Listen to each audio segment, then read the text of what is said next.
Fala galera, tudo bem com vocês? Oi, pessoal. E aí, hoje é a conclusão da nossa sexta semana. É isso aí, hoje é o dia 7, né? O sétimo dia da sexta semana da nossa leitura bíblica, o 42º dia de leitura. Legal. Muito bom estar com vocês, muito bom estar nesse tempo. Hoje a gente vai ler Êxodo 33, Êxodo 34 e também Marcos capítulo 14. Ou 14. O que é certo, pessoal? Ajude a gente comentando no universo. É 14 ou 14? Eu acho que é 14. Ah, meu Deus, 14. Eu aprendi 14. Eu também, mas agora estão falando 14 por aí. Oh, Jesus. Vamos descobrir com todos vocês. Ai, vamos Mas, lá, anyway, vamos falar da Bíblia que é melhor que o número 14. Deus, obrigado por esse dia, obrigado pela tua graça, amor, fidelidade, cuidado. Sim. Obrigado porque o Senhor é nosso Deus. Nós queremos te buscar primeiro. Nós queremos colocar o Rei em primeiro lugar, Deus. Nós não queremos ser daqueles que vivem tanto fazendo as coisas do reino que se esquecem do Rei, se esquecem de estar com o Rei, se esquecem de gastar, de investir tempo na sua presença, Senhor. Nós queremos estar aqui aos teus pés, aos pés da tua palavra, ouvir os conselhos da tua voz, em nome de Jesus, Pai. Fala conosco nesse dia, fala conosco, Deus, nessa leitura da tua palavra, em nome de Jesus. Amém. Amém. Êxodo capítulo 33. Depois ordenou o Senhor a Moisés: saia desse lugar com o povo que você tirou do Egito e vá para a terra que prometi com juramento a Abraão, a Isaque e a Jacó, dizendo: eu a darei a seus descendentes. Mandarei à sua frente um anjo e expulsarei os cananeus, os amorreus, os hititas, os ferezeus, os heveus e os jebuseus. Vão para a terra onde há leite e mel com fartura, mas eu não irei com vocês, pois vocês são um povo obstinado e eu poderia destruí-los no caminho. Quando o povo ouviu essas palavras terríveis, começou a chorar e ninguém usou enfeite algum. Isso porque o Senhor ordenara que Moisés dissesse aos israelitas: vocês são um povo obstinado. Se eu fosse com vocês, ainda que por um só momento, eu os destruiria. Agora, tirem os seus enfeites e eu decidirei o que fazer com vocês. Por isso, do monte Horebe em diante, os israelitas não usaram mais nenhum enfeite. Moisés costumava montar uma tenda do lado de fora do acampamento. Ele a chamava Tenda do Encontro. Quem quisesse consultar o Senhor ia à tenda, fora do acampamento. Sempre que Moisés ia até lá, o povo se levantava e ficava em pé à entrada de suas tendas, observando-o até que ele entrasse na tenda. Assim que Moisés entrava, a coluna de nuvem descia e ficava à entrada da tenda, enquanto o Senhor falava com Moisés. Quando o povo via a coluna de nuvem parada à entrada da tenda, todos prestavam adoração em pé, cada qual na entrada de sua própria tenda.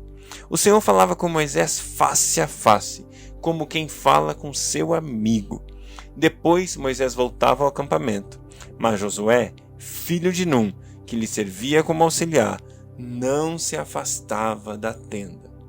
Disse Moisés ao Senhor: tu me ordenaste, conduza esse povo. Não me permites saber quem enviarás comigo? Disseste: eu o conheço pelo nome, e de você tenho me agradado. Se me vês com agrado, revela-me os teus propósitos, para que eu te conheça e continue sendo aceito por ti. Lembra-te que esta nação é o teu povo. Respondeu o Senhor: eu mesmo o acompanharei e lhe darei descanso. Então Moisés declarou: se não fores conosco, não nos envies.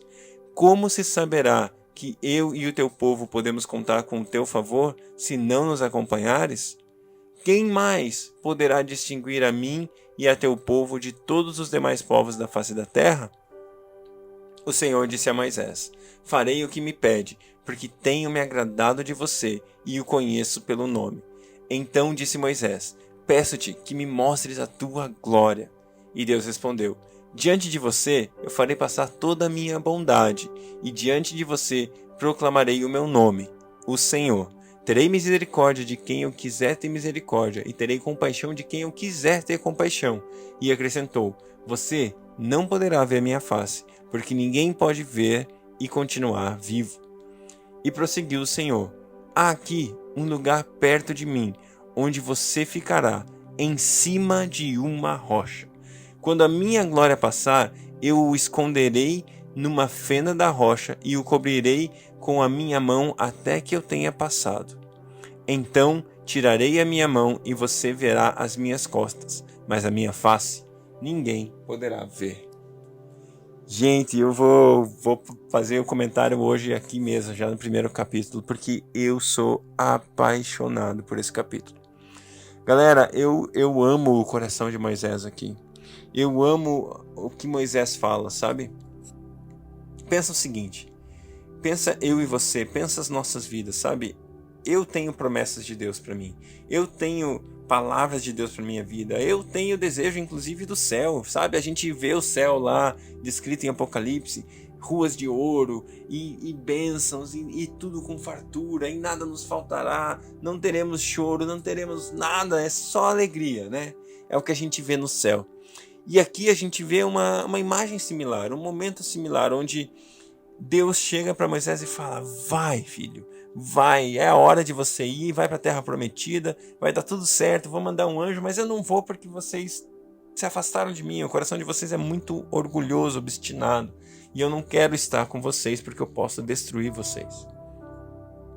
Sabe, Moisés, ele tem a atitude que eu amo, porque ele reconhece quem é o seu maior tesouro. Ele sabe quem é o céu para ele, quem é a promessa para ele, quem é o valor para ele. Ele sabe que o valor da vida dele não está em conquistar uma terra prometida, não está em conquistar bênçãos, não está em conquistar um novo emprego, não está em conquistar uma nova casa, não está em colecionar riquezas na terra.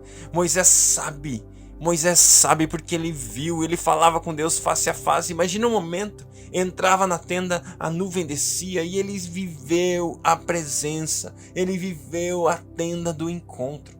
Mano, assim eu e você vivemos a tenda do encontro. Jesus, me leva para a tenda do encontro, me leva para essa tenda, Jesus, eu quero estar contigo. Nada mais nesse mundo. Quer saber, a promessa é boa, Deus, mas eu quero você. Deus, a terra prometida é boa, mas eu quero você. Deus, as bênçãos são legais, mas Deus, eu quero você, Jesus. Eu quero a tenda do encontro, eu quero me relacionar com você, eu quero estar contigo. Não me faça viver a minha vida sem a tua presença. Não me faça sair desse lugar, não me faça conquistar as bênçãos só porque o Senhor é um bom Pai, mas eu quero viver todos os dias do seu lado. Todos os dias. E me chama também a atenção a atitude de Josué, o discípulo, aquele que ia continuar o que Moisés começou. Ele vivia onde o seu líder vivia. Ele vivia na tenda do encontro, sempre conectado, sempre ouvindo a voz de Deus, e não apenas do seu líder, de Deus, sempre conectado com ele. Eu amo esse texto, galera. Eu amo essa verdade. Eu amo a parte que Deus coloca Moisés sobre a rocha. A rocha nos permite ter acesso a Deus, e a gente está falando de Jesus aqui. Ele coloca: eu vou te esconder em Jesus, para que você possa ter acesso a mim. Uau! É maravilhoso. Êxodo capítulo 33. Vamos continuar e vamos para Êxodo capítulo 34. Disse o Senhor a Moisés: talhe 2 tábuas de pedra semelhantes às primeiras, e nelas escreverei as palavras que estavam nas primeiras tábuas que você quebrou. Esteja pronto pela manhã para subir ao monte Sinai, e lá mesmo, no alto do monte, apresente-se a mim. Ninguém poderá ir com você, nem ficar em lugar algum no monte, nem mesmo ovelhas e bois deverão pastar diante do monte. Assim, Moisés lavrou 2 tábuas de pedra semelhantes às primeiras e subiu ao monte Sinai, logo de manhã, como o Senhor lhe havia ordenado, levando nas mãos as 2 tábuas de pedra. Então o Senhor desceu na nuvem, permaneceu ali com ele e proclamou o seu nome, o Senhor. E passou diante de Moisés, proclamando: Senhor, Senhor, Deus compassivo e misericordioso, paciente, cheio de amor e de fidelidade, que mantém o seu amor a milhares e perdoa a maldade e rebelião e pecado. Contudo, não deixa de punir o culpado, castiga os filhos e os netos pelos pecados de seus pais até a terceira e quarta gerações. Imediatamente, Moisés prostrou-se com o rosto em terra e o adorou, dizendo: Senhor, se de fato me aceitas com agrado, que o Senhor nos acompanhe, mesmo sendo esse um povo obstinado, perdoa a nossa maldade e o nosso pecado, e faze de nós a tua herança. Faço com você uma aliança, disse o Senhor. Diante de todo o povo farei maravilhas jamais realizadas na presença de nenhum outro povo no mundo. O povo no meio do qual você habita verá a obra maravilhosa que eu, o Senhor, farei. Obedeça às ordens que lhe dou hoje. Expulsarei de diante de você os amorreus, os cananeus, os hititas, os ferezeus, os heveus e os jebuseus. Acautele-se para não fazer acordo com aqueles que vivem na terra para a qual você está indo, pois eles se tornariam uma armadilha. Ao contrário, derrube os altares deles, quebre as suas colunas sagradas e corte os seus postes sagrados. Nunca adore nenhum outro Deus, porque o Senhor, cujo nome é zeloso, é de fato Deus zeloso. Acautele-se para não fazer acordo com aqueles que já vivem na terra, pois quando eles se prostituem seguindo os seus deuses, eles lhes oferecem sacrifícios. Convidarão você e poderão levá-lo a comer os seus sacrifícios e a escolher para os seus filhos mulheres dentre as filhas deles.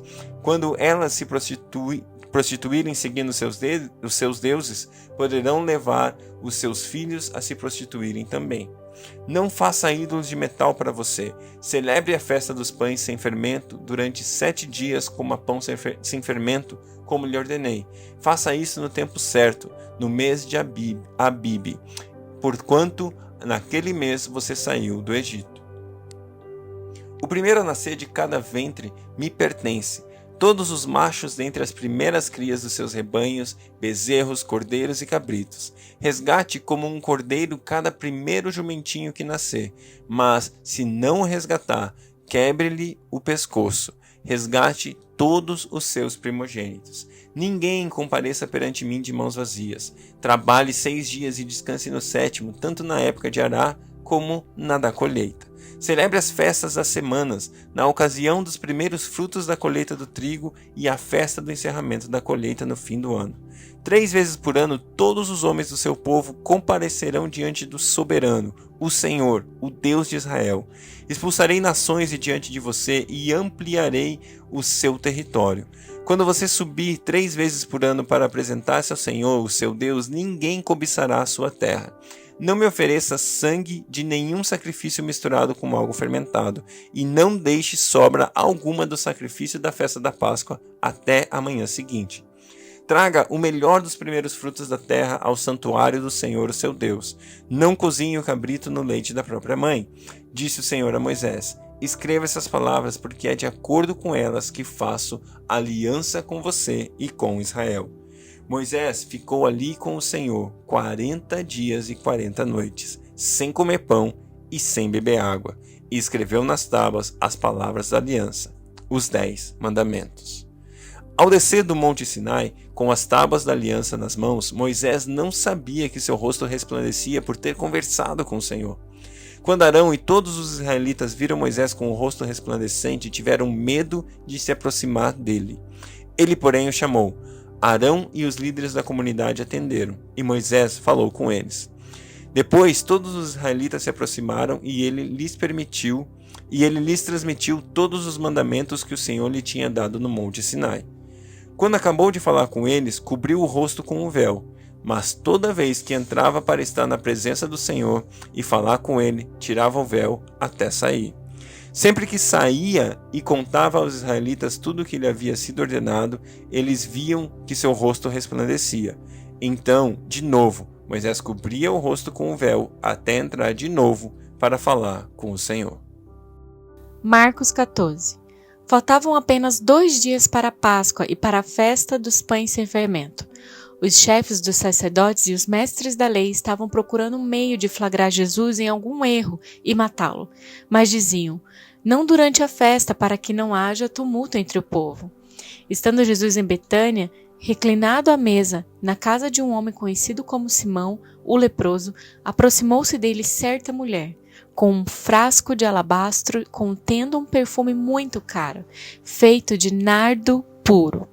Ela quebrou o frasco e derramou o perfume sobre a cabeça de Jesus. Alguns dos presentes começaram a dizer uns aos outros indignados: por que esse desperdício de perfume? E ele poderia ser vendido por 300 denários e o dinheiro ser dado aos pobres. E eles a repreendiam severamente por isso. Deixe-nos em paz, disse Jesus, porque a estão perturbando. Ela praticou uma boa ação para comigo, pois os pobres vocês sempre terão com vocês e poderão ajudá-los sempre que desejarem, mas a mim vocês nem sempre terão. Ela fez o que pôde, derramou o perfume em meu corpo antecipadamente, preparando-o para o sepultamento. Eu asseguro que onde quer que o Evangelho for anunciado em todo o mundo, também o que ela fez será contado em sua memória. Então Judas Iscariotes, um dos 12, dirigiu-se aos chefes dos sacerdotes, a fim de lhes entregar Jesus. A proposta muito os alegrou e lhe prometeram dinheiro. Assim, ele procurava uma oportunidade para entregá-lo. No primeiro dia da festa dos pães sem fermento, quando se acostumavam sacrificar o cordeiro pascal, os discípulos de Jesus lhe perguntaram: aonde queres que vamos e te preparemos a refeição da Páscoa? Então ele enviou os 2 de seus discípulos, dizendo-lhes: entre na cidade e um homem carregando um pote de água virá ao encontro de vocês. Sigam-no e digam ao dono da casa em que ele entrar: o mestre pergunta: onde é o meu salão de hóspedes, no qual poderei comer a Páscoa com os meus discípulos? Ele mostrará uma ampla sala no andar superior, mobiliada e pronta. Façam ali os preparativos para nós. Os discípulos se retiraram, entraram na cidade e encontraram tudo como Jesus lhe tinha dito e prepararam a Páscoa. Ao anoitecer, Jesus chegou com os 12. Quando estavam comendo, reclinados à mesa, Jesus disse: digo que certamente um de vocês me trairá, alguém que está comendo comigo. Eles ficaram tristes e, um por um, lhes disseram: com certeza não sou eu, afirmou Jesus. É um dos 12, alguém que come comigo do mesmo prato. O Filho do Homem vai, como está escrito a seu respeito. Mas ai daquele que trai o Filho do Homem, melhor lhe seria não haver nascido. Enquanto comiam, Jesus tomou o pão, deu graças, partiu e o deu aos discípulos, dizendo: tomem, isto é o meu corpo. Em seguida, tomou o cálice, deu graças, ofereceu-o aos discípulos e todos beberam, e disse-lhes: isto é o meu sangue da aliança, que é derramado em favor de muitos. Eu afirmo que não beberei outra vez do fruto da videira, até aquele dia em que beberei o vinho novo no reino de Deus. Depois de terem cantado um hino, saíram para o Monte das Oliveiras. Disse-lhes Jesus: vocês todos me abandonarão, pois está escrito: ferirei o pastor e as ovelhas serão dispersas. Mas depois de ressuscitar, irei adiante de vocês para a Galiléia. E Pedro declarou: ainda que todos te abandonem, eu não te abandonarei. E respondeu Jesus: asseguro que ainda hoje, esta noite, antes que 2 vezes cante o galo, 3 vezes você me negará. Mas Pedro insistia ainda mais: mesmo que seja preciso que eu morra contigo, nunca te negarei. E todos os outros discípulos disseram o mesmo. Então eles partiram para um lugar chamado Getsêmani. E Jesus disse aos seus discípulos: sentem-se aqui enquanto eu vou orar. Levou consigo Pedro, Tiago e João e começou a ficar aflito e angustiado. E lhes disse: a minha alma está profundamente triste, numa tristeza mortal. Fiquem aqui e vigiem. Indo um pouco mais adiante, ele prostrou-se e orava para que, se possível, fosse afastada dele aquela hora. E dizia: Abba, Pai, tudo te é possível. Afaste de mim esse cálice, contudo, não seja o que eu quero, mas sim o que tu queres. Então voltou aos seus discípulos e os encontrou dormindo. Simão, disse ele a Pedro, você está dormindo? Não pode vigiar nem por uma hora. Vigiem, orem para que não caiam em tentação. O espírito está pronto, mas a carne é fraca. Mais uma vez, ele se afastou e orou, repetindo as mesmas palavras. E quando voltou de novo, os encontrou dormindo, porque seus olhos estavam pesados. Eles não sabiam o que lhe dizer. E voltando pela terceira vez, ele lhes disse: vocês ainda dormem e descansam? Basta! Chegou a hora. Eis que o Filho do Homem está sendo entregue nas mãos dos pecadores. Levantem-se e vamos. Aí vem aquele que me trai. Enquanto ele ainda falava, apareceu Judas, um dos 12. Com ele estava uma multidão armada de espadas e varas, enviada pelos chefes dos sacerdotes, mestres da lei e líderes religiosos. O traidor havia combinado um sinal com eles. Aquele a quem eu saudar com um beijo é ele. Prendam-no e levem-no em segurança. Dirigindo-se imediatamente a Jesus, Judas disse: Mestre, e o beijou. Os homens agarraram Jesus e o prenderam. Então um dos que estavam por perto puxou a espada e feriu o servo do sumo sacerdote, decepando-lhe a orelha. Disse-lhe Jesus: estou eu chefiando alguma rebelião para que vocês venham me prender com espadas e varas? Todos os dias em que estive com vocês, ensinando no templo, e vocês não me prenderam. Mas as escrituras precisam ser cumpridas. Então todos os abandonaram e fugiram. Um jovem, vestindo apenas um lençol de linho, estava seguindo Jesus. Quando tentaram prendê-lo, ele fugiu nu, deixando o lençol para trás. Levaram Jesus ao sumo sacerdote, e então se reuniram todos os chefes dos sacerdotes, os líderes religiosos e os mestres da lei. Pedro seguiu de longe até o pátio do sumo sacerdote, e sentando-se ali com os guardas, esquentavam-se junto ao fogo. Os chefes dos sacerdotes e todo o sinédrio estavam procurando depoimentos contra Jesus, para que pudessem condená-lo à morte, mas não encontraram nenhum. Muitos testemunharam falsamente contra ele, mas as declarações deles não eram coerentes. Então se levantaram alguns e declararam falsamente contra ele: nós o ouvimos dizer: destruirei este templo feito por mãos humanas e em 3 dias construirei outro, não feito por mãos de homens. Mas nem mesmo assim o depoimento deles era coerente. Depois o sumo sacerdote levantou-se diante deles e perguntou a Jesus: você não vai responder à acusação que estão fazendo sobre você? Mas Jesus permaneceu em silêncio e nada respondeu. Outra vez, o sumo sacerdote lhe perguntou: você é o Cristo, o Filho do Deus bendito? Sou, disse Jesus. E vereis o Filho do Homem sentado à direita do Poderoso, vindo com as nuvens do céu. O sumo sacerdote, rasgando as próprias vestes, perguntou: por que precisamos de mais testemunha? Vocês ouviram a blasfêmia? O que acham?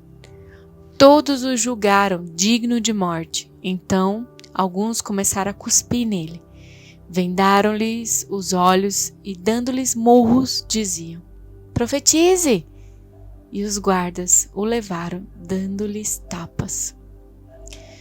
Estando Pedro embaixo no pátio, uma das criadas do sumo sacerdote passou por ali. Vendo Pedro a esquecer-se, olhou bem para ela e disse: você também estava com Jesus o Nazareno. Contudo, ele negou, dizendo: não o conheço, nem sei do que você está falando. E saiu para o alpendre. Quando a criada o viu lá, disse novamente aos que estavam por perto: esse aí é um deles. De novo, ele negou. Pouco tempo depois, os que estavam sentados ali perto disseram a Pedro: certamente você é um deles, você é Galileu. Ele começou a se amaldiçoar e a jurar: não conheço o homem de quem vocês estão falando. E logo o galo cantou pela segunda vez. Então Pedro se lembrou das palavras que Jesus lhe tinha dito: antes que 2 vezes cante o galo, você me negará 3 vezes. E se pôs a chorar.